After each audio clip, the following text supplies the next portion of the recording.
Hello, Algorithmic Jason here with another video. Today we're going to talk about IRB.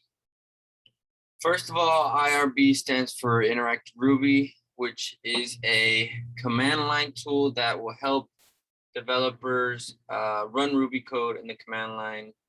And it's always good to double check your work. And this is a simple way to do such thing.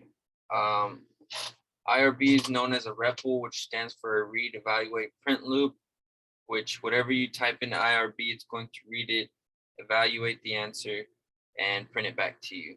So without further ado, let's jump in. In the terminal here in Visual Studio Code, all you have to do is type IRB and it will open.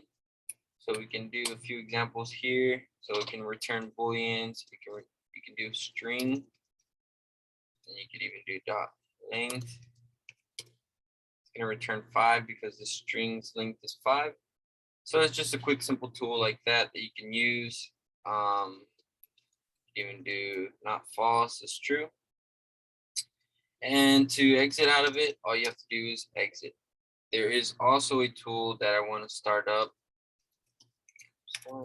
in the browser here that you can use that is similar to IRB, that you can always come in here and just type in a few things just to make sure that your answers are correct. So to open the console here, we want to do Option Command J.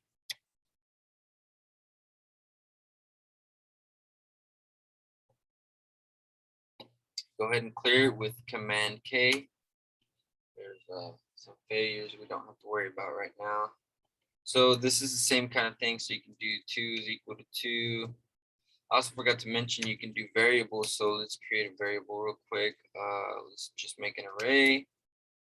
So variable 1 is equal to this array, and then you can do variable 1 dot length, and it will show 3. So quick, simple tip tutorial that I wanted just to mention. Thank you guys for staying tuned. Don't forget to close out your live server that you have going is going to be Control C. All right, until next time, peace.